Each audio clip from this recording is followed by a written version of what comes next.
एक भ्रष्टाचार का आरोपी अधिकारी चेयरमैन अगर बनेगा तो वो ठीक से एग्जाम नहीं करवा पाएगा। और चेयरमैन बन के उस कुर्सी पर बैठ करके वो कर क्या रहे हैं? पहली परीक्षा हुई 13 तारीख को, 13 दिसंबर को, उसमें 6% बच्चे पास किए। दूसरी परीक्षा हुई, उसमें 20% बच्चे कैसे पास कर गए? हम लोग चाह रहे थे कि माननीय मुख्यमंत्री से भी मुलाकात हो, लेकिन जब आप कॉल कीजिए, बात करने की कोशिश कीजिए, वहां से एक ही जवाब आएगा कि मिलने की स्थिति में नहीं है, नहीं मिल सकती। बिहार विधानसभा में इस बार बीपीएससी का सवाल हम लोग मजबूती से उठाने जा रहे हैं। नमस्कार, मेरा नाम प्रेम है और आप देख रहे हैं फर्स्ट बिहार झारखंड। बीपीएससी के मुद्दे को लेकर लगातार छात्र प्रदर्शन कर रहे हैं, गर्दनी बाग धरना स्थल पर डटे हुए। मामला पटना हाईकोर्ट में है। देखिए, लगातार सुनवाई होनी थी पर डेटों को टाला जा रहा है।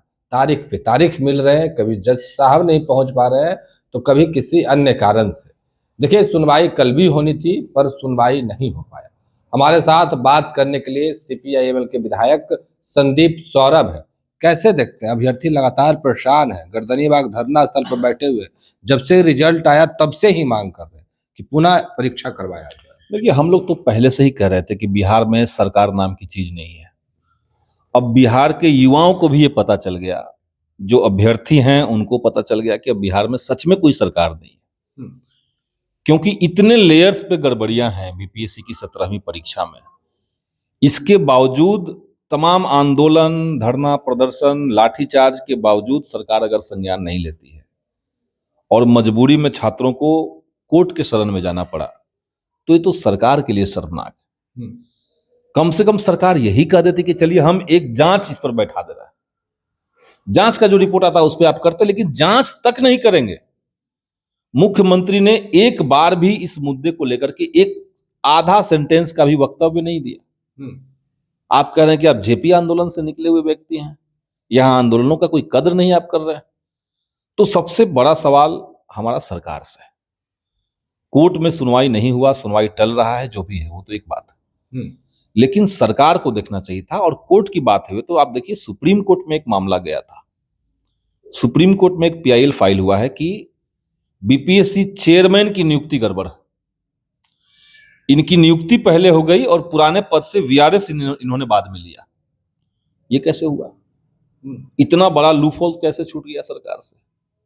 बीपीएससी एक सम्मानित आयोग है, बिहार का सबसे बड़ा आयोग है। उसके वो परीक्षा लेती है तो लोगों को ये आश्वस्त लोग रहते थे कि भाई चलिए थोड़ा बेहतर होगा। अब वही बीपीएससी के चेयरमैन की नियुक्ति आप कर रहे हैं 15 मार्च 2024 को, और वो वीआरएस ले रहे हैं 16 मार्च को। उनके ऊपर महादलित विकास मिशन में घोटाले का आरोप है, उनके ऊपर जांच चल रहा है। तमाम आप अखबारों में जाकर के गूगल पे आप टाइप करके देखिए, लंबा लिस्ट बना हुआ है। और वैसे व्यक्ति को आप बीपीएससी के चेयरमैन बना देते हैं, और चेयरमैन बन के उस कुर्सी पर बैठ करके वो कर क्या रहे हैं? एक बार गलत नियुक्ति हो जाती है तो गलत व्यक्ति गलत जगह, जब अगर कोई जगह पे बैठ जाए तो उनके फैसले किस तरह के आ रहे हैं? वो बार बार छात्रों को कह रहे हैं कि असामाजिक तत्व है। गुजरात से आकर के बिहार के तमाम बच्चों को वो असामाजिक कह रहे हैं, नॉन सीरियस हैं, फ्रिंज एलिमेंट है।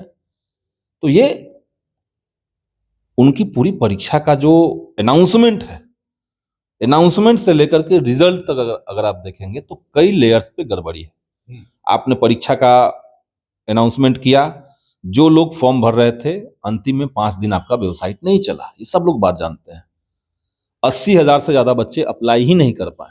एक बात, आप परीक्षा लेते हैं और एक सबसे बड़ा परीक्षा केंद्र जो है उस पर क्वेश्चन पहुंचता ही नहीं है लोगों के पास। आधे लोगों के पास पहुंचता है, आधा क्वेश्चन बाहर घूमता है, सोशल मीडिया में आ जाता है। 12 से 2 की परीक्षा, 1 बजे प्रश्न पत्र जो है वो सोशल मीडिया में आ गया। कई जगह जैमर काम नहीं कर रहा है। आपने कहा कि नॉर्मलाइजेशन नहीं करेंगे, लेकिन तब भी आपने रिजल्ट दिया, और कैसे दिया है किसी को पता नहीं। अब नया एक शब्द लेकर के आए कि हम स्केलिंग किए हैं। स्केलिंग क्या होता है? हम तो आज तक स्केलिंग नहीं सुने थे।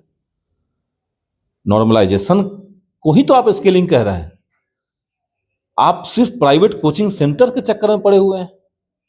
आप देखिए, बीपीएससी में नॉर्मलाइजेशन होगा कि नहीं होगा, या क्वेश्चन का स्टैंडर्ड क्या होगा, इसको तय करने के लिए बीपीएससी ने जो स्टेक होल्डर्स हैं, परीक्षार्थी, उनसे बात नहीं की।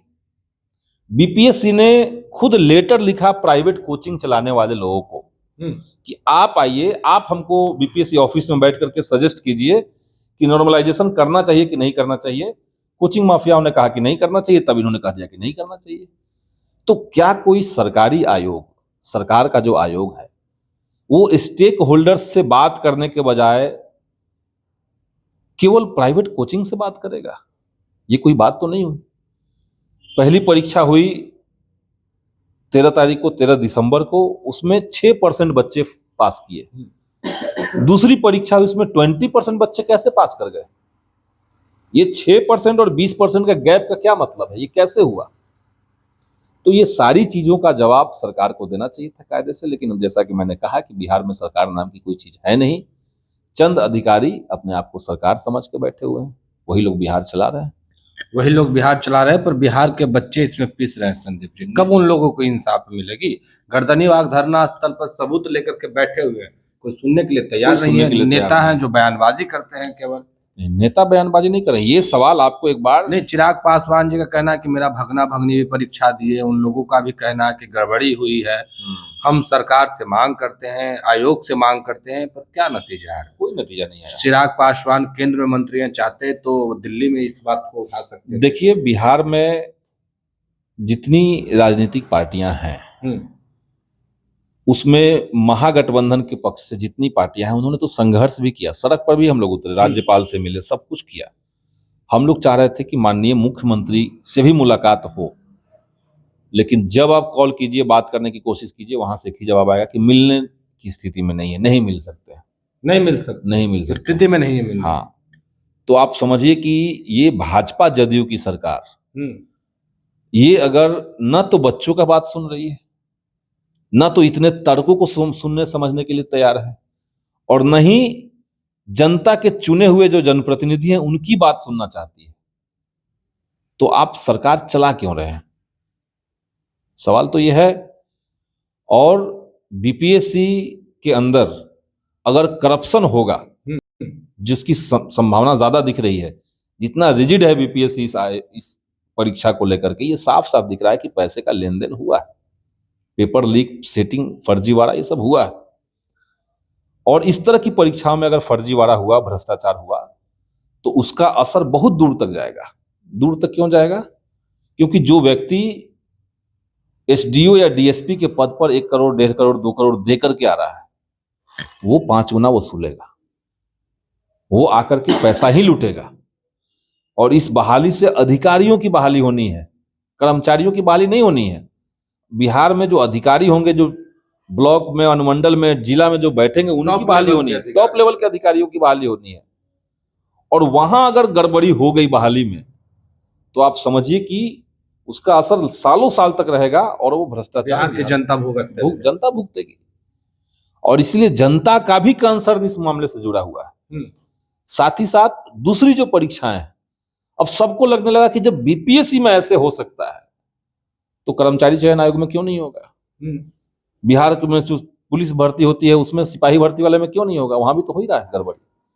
तो ये असल में चुनाव का साल है, और हमें लगता है कि सत्ता में बैठे हुए लोग ने सोचा कि ये जो बीपीएससी की हम बहाली कर रहे हैं, इसके माध्यम से कुछ पूंजी इकट्ठा कर लिया जाए, ताकि विधायकों को खरीदा जा सके। आप लोग मुख्यमंत्री नीतीश कुमार को फोन करते हैं, जवाब भी आया जो आपने बताया, सदन में सामने होंगे मुख्यमंत्री, सवाल उठाया जाए? बिल्कुल बिल्कुल, बिहार विधानसभा में इस बार बीपीएससी का सवाल हम लोग मजबूती से उठाने जा रहे हैं। बच्चों की कब इंसाफ मिलेगी? ये तो सरकार को बताना चाहिए कि कब इंसाफ मिलेगी। हम लोग तो चाह रहे थे कि यहां तक नौबत ही ना आए। कब तक गर्दनीबाग रिजल्ट जो है, आप देखिए ना, रिजल्ट में एसटी कैटेगरी का जो कट ऑफ दिया गया है, उसमें मेल और फीमेल का इक्वल कट ऑफ है। ये कैसे संभव है? आज तक कभी नहीं हुआ। जब महिलाओं को आरक्षण भी प्राप्त है, तो एसटी कैटेगरी में महिला और पुरुष को इक्वल कैसे मिल गया भाई? इक्वल कट ऑफ कैसे हो गया? महिलाओं का तो आरक्षण है, तो उनका कट ऑफ कम होना चाहिए था। ये सारी चीजें इसमें चल रही हैं, लेकिन कोई जवाब नहीं उधर से। 4 प्रश्न जो है वो गलत हैं, और गलत प्रश्नों के आधार पर ही रिजल्ट बना दिया गया।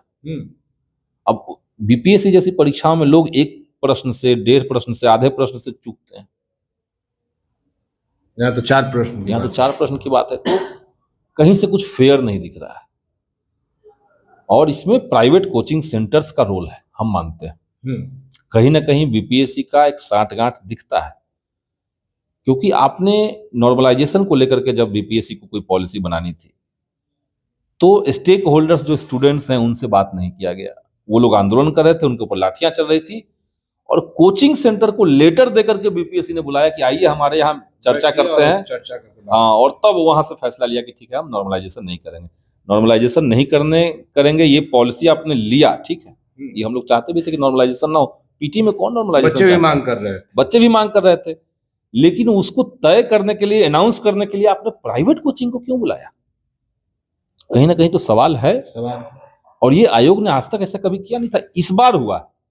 जैसा कि मैंने शुरुआत में कहा कि गलत तरीके से नियुक्त एक भ्रष्टाचार का आरोपी अधिकारी चेयरमैन अगर बनेगा तो वो ठीक से एग्जाम नहीं करवा पाएगा, ये तय बात है। चलिए, क्या कुछ कह रहे थे संदीप सौरभ, वो तमाम बयानों को हमने आपको सुनवाया। पर बड़ी बात, मुख्यमंत्री नीतीश कुमार को लगातार फोन करते हैं, मिलने के लिए समय मांगते हैं, पर जवाब में क्या कुछ मिलता है वो भी आपने सुना है। फिलहाल के लिए इतना ही। आप बने रहे फर्स्ट बिहार झारखंड के साथ। भारतीय जनता पार्टी का सदस्य बनने के लिए 8800002024 पर मिस्ड कॉल करें। निवेदक, भारतीय जनता पार्टी, बिहार।